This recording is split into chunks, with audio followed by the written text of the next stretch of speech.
Welcome. আমি doctor Sadekul Islam Talukdar. সম্প্রতি অবসর নিয়েছি সরকারি চাকরি থেকে। আমি অ্যাসোসিয়েট প্রফেসর এবং বিভাগীয় প্রধান ছিলাম ময়মনসিংহ মেডিকেল কলেজের প্যাথোলজি বিভাগে। তো আমি ধারাবাহিকভাবে ডিজিটাল ভার্চুয়াল ক্লাস নেওয়া শুরু করেছি। অলরেডি সেলুলার অ্যাডাপ্টেশন এবং সেল ইনজুরি শেষ হয়ে গেছে। আজকে শুরু হলো ইনফ্লামেশন। তোমরা যে যেখানে আছো, বিশেষ করে এমবিবিএস ফোর্থ ইয়ার স্টুডেন্ট এবং যারা নবীন ডাক্তার, আরও প্যাথোলজি জানতে চাও, পোস্টগ্রাজুয়েট ভর্তি হইতে চাও, তাদের জন্য আমার এই ক্লাস। তো তোমাদের আমি অনুরোধ করব, তোমাদের বন্ধুদেরকে আমার এই চ্যানেল শেয়ার করবে, সাবস্ক্রাইব করবে, লাইক কমেন্ট করবে। তো আমি শুরু করছি আজকের টপিকস ইনফ্লামেশন। ইনফ্লামেশন একটা বড় চ্যাপ্টার প্যাথোলজিতে, জেনারেল প্যাথোলজি। এইটা একটা সবচেয়ে ইম্পর্টেন্ট চ্যাপ্টার হল প্যাথোলজিতে। তো ভালোভাবে তোমাকে ইনফ্লামেশন জানতে হবে। সেল ইনজুরি এবং ইনফ্লামেশন জানা হইলে বইয়ের অর্ধেক জানা হইল। তা আমি যেহেতু একটা ইম্পর্টেন্ট চ্যাপ্টার, বড় চ্যাপ্টার, আমি এটা ধীরে ধীরে ডিসকাস করে শেষ করব যাতে তোমরা সহজে বুঝতে পারো। আমি বাংলা এবং ইংলিশ মিক্সচার করে তোমাদের জন্য সহজে বোঝানোর জন্য ক্লাস নিই আর কি। কাজেই তোমরা মনোযোগ দিয়ে শোনো। আজকে নিউটন এসেছ, হ্যাঁ নিউটন শোনো ভালো করে। তো চুপচাপ বসে শোনো, লিখতে হবে না। আমার এই লেকচারের হ্যান্ড আউট আমার ওয়েবসাইটে দেওয়া আছে পিডিএফ ফরম্যাটে, এইগুলি ডাউনলোড করে নিলেই হবে। আমার এই ভিডিওর ডেসক্রিপশন বক্সে আমি এর লিঙ্ক দিয়ে দিচ্ছি। তোমরা এখান থেকে ডাউনলোড করতে পারবে, লেখার দরকার নেই, শুধু মনোযোগ দিয়ে শোনো। এর আগে তোমরা দেখেছো যে সেল ইনজুরি হয়, প্যারেনকাইমাল সেলের ইনজুরি হয়। তো সেল ইনজুরি তো হলো, ইনজুরি হইলে কি হয় এটা তোমরা গত ক্লাসে শিখেছ, ইনফ্লামেশন এবং সেলুলার অ্যাডাপ্টেশনে। এখন এর ইনফ্লামেশন, সেল ইনজুরি হইলে তো সেলে স্টিমুলেশন দিলে, ইনজুরিয়াস স্টিমুলাই দিলে সেল ইনজুরি হয়। কিন্তু সেল ইনজুরি হইলে আশেপাশে যে কানেকটিভ টিস্যু যে রিয়াকশন করে, আশেপাশে কানেকটিভ টিস্যু যেটা ইনজুরি হলে সেটা না, সেইটাই হলো ইনফ্লামেশন। তো তোমরা জানো যে ব্লাডও কিন্তু একটা কানেকটিভ টিস্যু। তাহলে ইনফ্লামেশনে ব্লাড ভেসেল এবং ব্লাড সেল রিয়াকশন করে, সেটাই হলো ইনফ্লামেশন। তাহলে এখন ডেফিনেশন কি? Inflammation is complex reaction to injurious agent. ওই যে সেল ইনজুরিতে যে ইনজুরিয়াস এজেন্ট আছে তার এগেইনস্টে সে রিয়াকশন করে, সেটাই হলো inflammation. That consist of vascular responses, migration and activation of leukocytes and systemic reaction. তো রিয়াকশন তো করলো ইনজুরিয়াস স্টিমুলাসের এগেইনস্টে, কে করলো? Connective tissue. সেখানে কি হয়? ভাস্কুলার রেসপন্স হয়, and migration and activation of leukocyte হয়, অ্যান্ড সিস্টেমিক রিয়াকশন হয়। সেইগুলি কি কি আমরা আস্তে আস্তে দেখব। তো যে ঘটনা হোক, সেই ঘটনার ভালো দিক আছে, মন্দ দিক আছে। এই ইনফ্লামেশনের কিন্তু বেনিফিশিয়াল ইফেক্টও আছে, হার্মফুল ইফেক্টও আছে। তাহলে বেনিফিশিয়াল ইফেক্ট অফ ইনফ্লামেশন কি? Inflammation serves to destroy, dilute and wall of the injurious agent. Injurious agent তো তোমরা জানো যে ব্যাকটেরিয়া, ভাইরাস, ফাঙ্গাস, এগুলো একটা injurious agent, main injurious agent. তো এইগুলি তো একটা পরিমাণ আছে, কনসেন্ট্রেশন আছে। যদি এইটা অল্প পরিমাণে ইনজুরিয়াস স্টিমুলাই, অল্প পরিমাণে কাজ করে কিন্তু বেশি ইনজুরি হবে না।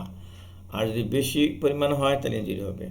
তাইলে এই ইনজুরিয়াস এজেন্টকে যদি আমি ডাইলিউট করে দিতে পারি তাহলে ইনফ্লামেশন কম হবে, তাহলে সেল ইনজুরি কম হবে।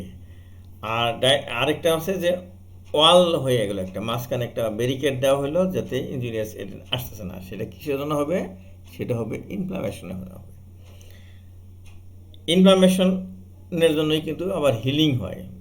যে নেক্রোসিস হয়ে যে টিস্যুটা নষ্ট হলো, এটা আবার রিকনস্টিটিউট হয়। তাহলে heal and reconstitute the damage tissue. এটা ড্যামেজ টিস্যুকে হিল করার জন্য লাগবে আমার ইনফ্লামেশন। তাহলে এটা একটা বেনিফিশিয়াল ইফেক্ট। আর ইনফ্লামেশন চেক দি ইনফেকশন, ইনফেকশনকে চেক করে এক কথায়। তাই এই তিনটা হেডিংয়ে আমি বলছি: destroy, dilute and wall of the injurious agent, heal and reconstitute damaged tissue, checks the infection. আর আছে হার্মফুল ইফেক্ট অফ ইনফ্লামেশন, ক্ষতিকর দিক কী কী আছে? Inflammatory reaction may cause hypersensitivity reaction to insect bites, drug and toxin. পোকা কামড়াইলে অথবা কোনো ড্রাগ নিলে অথবা কোনো টক্সিন নিলে ইনফ্লামেটরি রিয়াকশন হয়। সেই ইনফ্লামেটরি রিয়াকশন এতই বেশি হয় যে মানুষ মারাই যাইতে পারে। তো এই যে হাইপার সেন্সিটিভিটি রিয়াকশন হয় সেটা, তাহলে এটা কি ভালো হলো? অথচ এটা কিন্তু ইনফ্লামেশন। আরেকটা আছে inflammatory reaction underlies some common chronic disease. কিছু কিছু ডিজিজ আছে, ক্রনিক ডিজিজ, দীর্ঘদিনের ডিজিজ, এটা আসলে এক ক্রনিক ইনফ্লামেশন। জিনিসটাই হলো, রোগটাই হলো ইনফ্লামেশন, তাহলে এটা ভালো না। যেমন রিমাটয়েড আর্থ্রাইটিস, গিরায় গিরায় ব্যথা হয়। অ্যাথেরোস্ক্লেরোসিস, ব্লাড ভেসেল হয়, অ্যান্ড লাং ফাইব্রোসিস, এগুলো আসলে ক্রনিক ইনফ্লামেশন, তো এগুলি ভালো না। Repair by fibrosis may lead to disfiguring scar or fibrous band. তাহলে রিপেয়ার যে হয়, এটা ফাইব্রোসিস হয়, এটা ইনফ্লামেশনের জন্যই হয়। কিন্তু এটা হইলে কি হয়? স্কার তৈরি হয়, ফাইব্রাস ব্যান্ড তৈরি হয়, সেগুলি ডিসফিগারিং স্কার হয়। যেমন মনে করে যে এখানে কারো পুড়ে গেল, পুরা যাওয়ার পরে ইনফ্লামেশন হলো, হিলিং হলো, দেখা গেল যেখানে স্কার হয়ে হাতটা জোড়া লাগলো, হাত সোজাই করা যাবে না। অথবা মুখ টুক পুড়ে গিয়ে ইনফ্লামেশন হয়ে একদম বিকট, মানে এমন ফিগার চেঞ্জ হয়ে গেলো, সেটা হলো ডিসফিগারিং স্কার হলো, এইরকম আর কি। তো এটা ইনফ্লামেশন জন্য হইলো, ভালো করতে গিয়ে দেখা গেলো খারাপ। আর আছে ইন্টেস্টাইনাল অবস্ট্রাকশন হয়। ইন্টেস্টাইনে যদি এরকম ইনফ্লামেশন হইয়া কোনো সময় ফাইব্রোসিস হইয়া ফাইব্রোসিস ব্যান্ড তৈরি করে, ওই ব্যান্ডটা ইন্টেস্টাইনকে প্যাচ দিয়ে বলা হয় নারে ফেস লাগছে, আসলে ইন্টেস্টাইনাল অবস্ট্রাকশন। আর জয়েন্টের মোবিলিটি কমাই দেয়, জয়েন্ট স্টিপ হয়ে যায় ইনফ্লামেশন হইয়া। পরীক্ষা আসতে পারে, ভাইবা আসতে পারে, what are the beneficial effect and harmful effect of inflammation.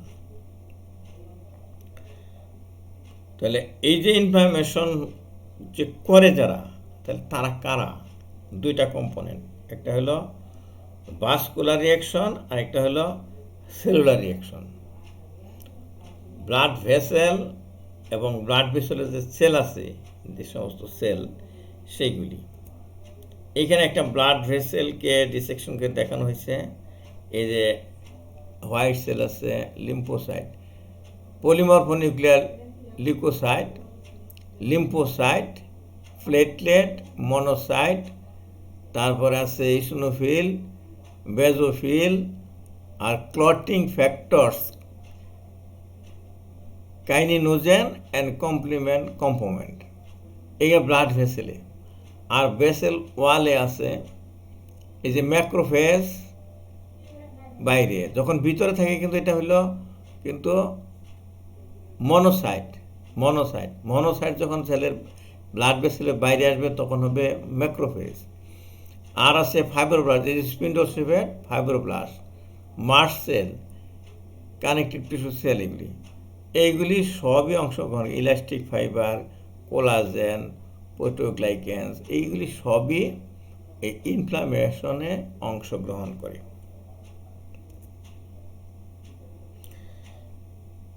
সব কিছুরই টাইপ আছে, ইনফ্লামেশনের টাইপ আছে, অ্যাকুট ইনফ্লামেশন এবং chronic inflammation. Sorry, features of acute inflammation. তাহলে অ্যাকুট ইনফ্লামেশন কি, ক্রনিক ইনফ্লামেশন কি, একটু টাচ করবো আর কি। তো acute inflammation relatively short duration, অল্প মিনিট, আওয়ার্স, ফিউ ডেজ এরকম। আর কি হয়, exudation of fluid and plasma protein, blood vessel থেকে ফ্লুইড এবং প্লাজমা প্রোটিন বেরিয়ে যায়।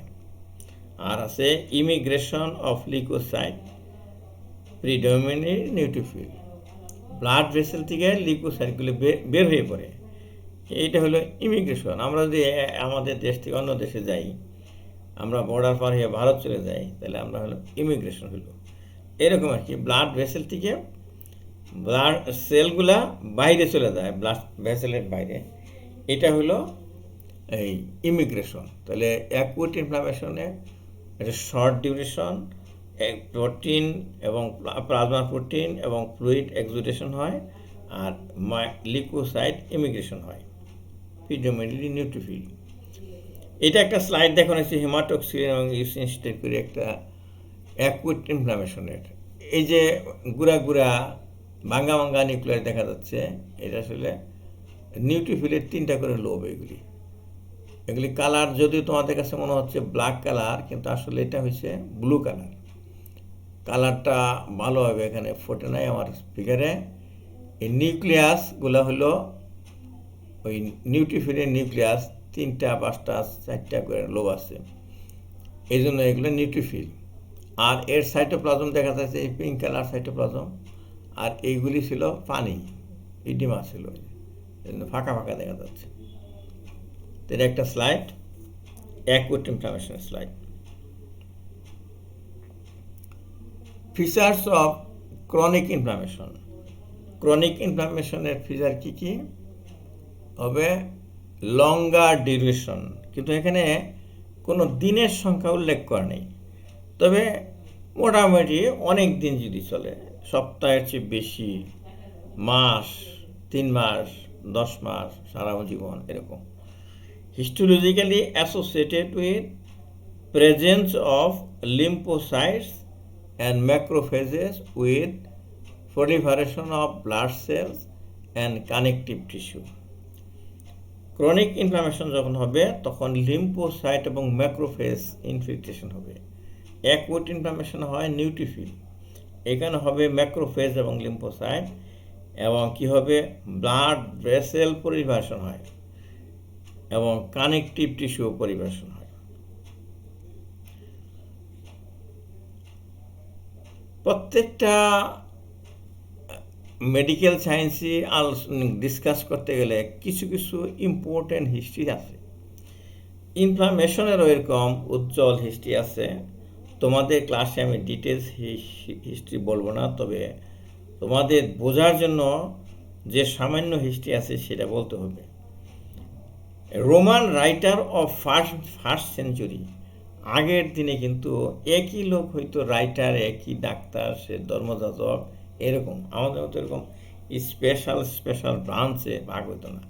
যিনি জ্ঞানী হইতেন তিনি সব লাইনে জ্ঞানী হইতেন। একজন রাইটার, রোমান রাইটার সেলসাস তার নাম, সেই ফার্স্ট কি করছে, 4টা জিনিস, 4টা কার্ডিনাল সাইন অফ ইনফ্লামেশন। সে বলছে প্রদাহ, বাংলায় বলে প্রদাহ। ইনফ্লামেশন নামে একটা মেডিকেল সায়েন্সের ব্যাপার আছে, তাকে বলে ইনফ্লামেশন প্যাথোলজিক্যাল। তার লক্ষণ হলো 4টা, সে লেখলো আর কি। 1. নাম দিল রুবর, তাদের ভাষায় রুবর, টিউমর, ক্যালোর অ্যান্ড ডলর। আমি যদি ইংরেজিতে বলি redness, swelling, heat and pain. বললো যে যদি শরীরের কোথাও এই 4টা লক্ষণ থাকে, রেডনেস হয়, সোয়েলিং হয়, হিট হয় মানে গরম হয়, এবং ওখানে পেইন হয়, তাহলে হবে তার নাম হলো ইনফ্লামেশন। তাহলে পেইন এবং টেন্ডারনেসে কিন্তু পার্থক্য আছে। পেইন হলো ওটা এমনি সেখানে যন্ত্রণা অনুভূত হয়, টেন্ডারনেস হলো সেখানে টাচ করলে যন্ত্রণা হয়, ব্যথা হয়। তাহলে একটা হাস্যকর একটা গল্প আছে যে এক রুগী বলতেছে যে আমার শরীরে ব্যথা, তো ডাক্তার তার শরীরে যেখানে টিপ টিপ দেয় কোনো ব্যথা অনুভব করে না। আবার রুগী যখন বলে এই যে ব্যথা, এই যে ব্যথা, এই যে ব্যথা, কিন্তু ডাক্তার যখন টাচ করে তখন ব্যথা পায় না।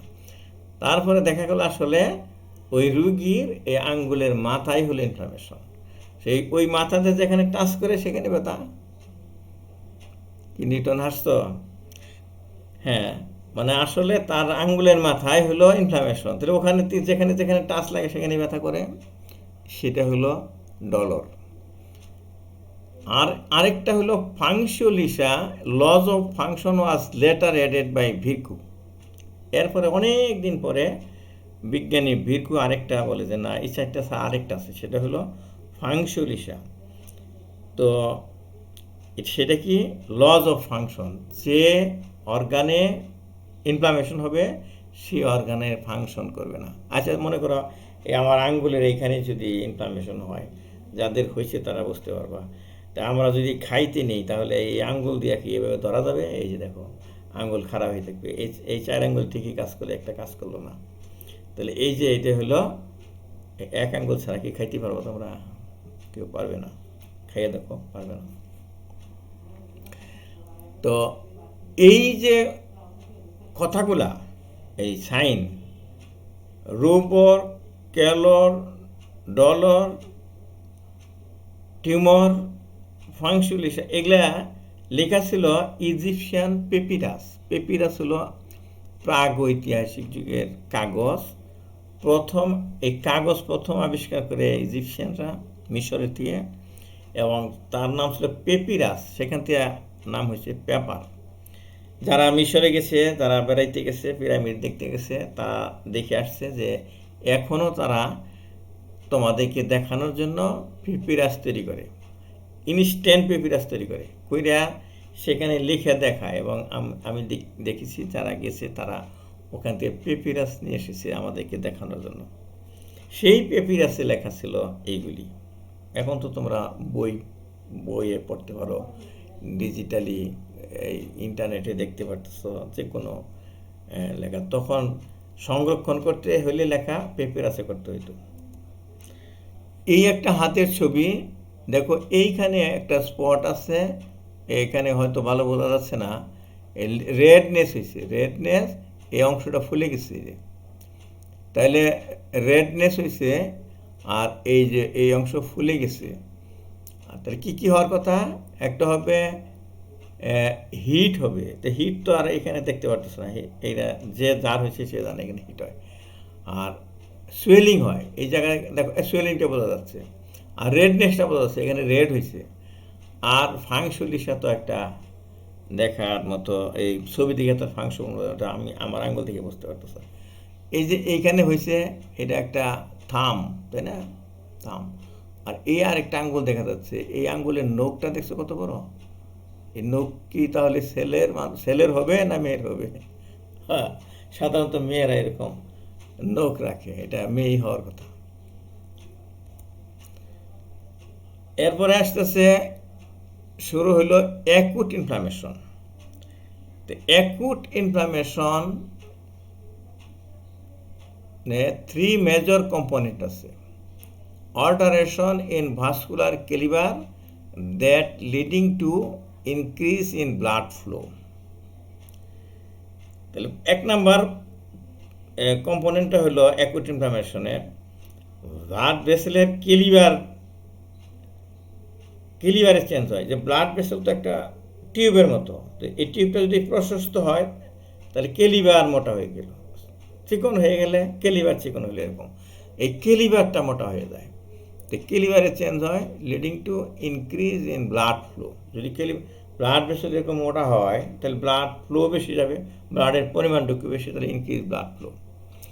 2 নাম্বার হলো structural changes in the microvasculature that permit plasma protein and leukocyte to leave the circulation। এমন একটা চেঞ্জ হয় স্ট্রাকচারাল ব্লাড ভেসেল ওয়ালের যে লিউকোসাইট ওখান থেকে বের হয়ে যায়, প্লাজমা প্রোটিন বের হয়ে যায়।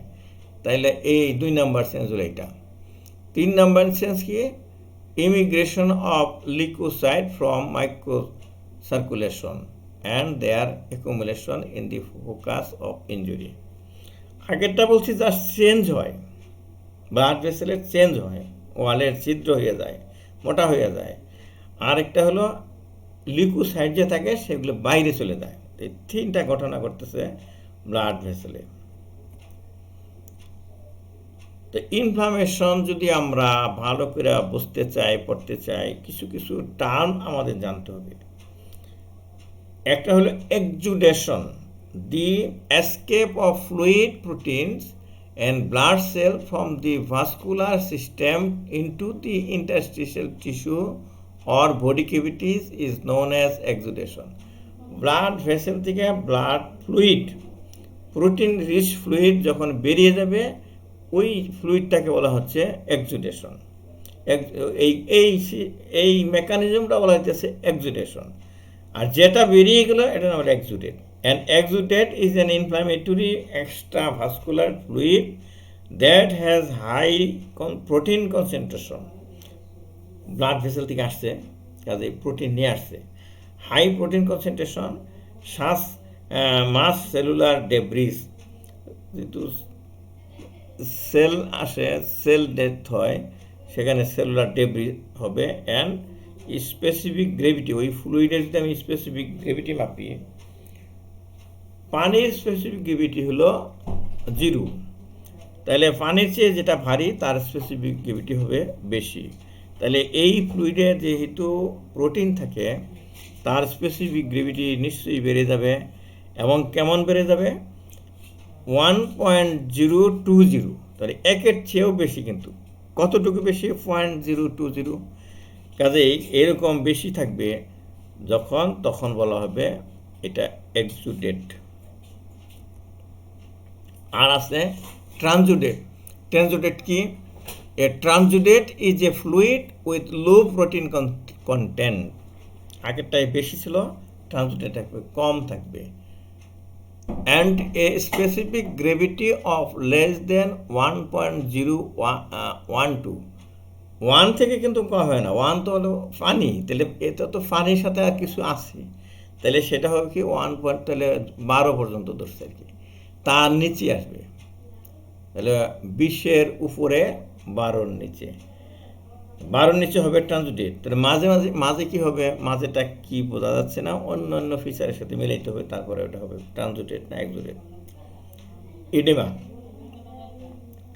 an excess of fluid in interstitial space or serous cavity। যখন ইন্টারস্টিশিয়াল স্পেস তো ফ্লুইড থাকে, কিন্তু এক্সেস যখন হবে তখন বলা হবে ইডেমা। আর যদি সিরাস ক্যাভিটি থাকে, বডি ক্যাভিটি, যে pleural cavity, pericardial cavity, peritoneal cavity, এখানে নর্মালি অল্প কিছু ফ্লুইড থাকে, এর চেয়ে বেশি হলেই বলা হবে ইডেমা। আরেকটা আছে পাস। পাস কি? Pus is inflammatory exudate rich in leukocyte and parenchymal cell debris. তাহলে ইনফ্লামেটরি এক্সুডেট মানে ফ্লুইড, ওইটাও ফ্লুইড, ওর মধ্যে প্রচুর লিউকোসাইট থাকবে, মোস্টলি নিউট্রোফিল, এবং তার সাথে মৃত সেলের, মৃত টিস্যুর ডেব্রিজ থাকবে। এটা বাংলায় বলা হয় কিন্তু পুস, ইংরেজিতে পাস। হ্যাঁ, তো PUS পুসও বলতে পারো তুমি। তাহলে এটা হবে ইংলিশে উচ্চারণ করলে পাস, বাংলায় উচ্চারণ করলে পুস। Difference between exudate and transudate. Exudate কি হলো? ইনফ্লামেটরি ফ্লুইড, ট্রান্সুডেট হলো non inflammatory fluid. Exudate produced by increased vascular permeability আর transudate produced by increased hydrostatic pressure. Exudate high protein content more than 3 gram per deciliter, low protein concentration হলো non-inflammatory less than 3 gram per deciliter. Specific gravity is more than 1.020 আগে বলা হয়েছে, এখানে gravity less than 1.12। Exudate have mass cellular debris আর ট্রান্সুডেটে cellular debris less থাকে। Responses in acute inflammation, vascular response and cellular response. Vascular রেসপন্সে কী থাকে? Changes in vascular flow and calibre, changing in vascular endothelium আর cellular response আছে। তা আমরা আস্তে আস্তে এই সবগুলি ডিসকাস করব। আজকে এ পর্যন্তই ডিসকাস হলো। আগামী ক্লাসে এখান থেকে শুরু হবে changes in vascular flow and calibre. প্রথম পর্বে আমরা এই পর্যন্তই রাখলাম। আজকে এখানেই শেষ করি। ধৈর্য ধরে শোনার জন্য তোমাদের ধন্যবাদ। আবার তোমরা নেক্সট পর্বে আবার দেখবে কি আছে ইনফ্লামেশনে। আর আমার এই চ্যানেলটা তোমরা বন্ধুদের মাঝে শেয়ার করবে, সাবস্ক্রাইব করবে। ধন্যবাদ।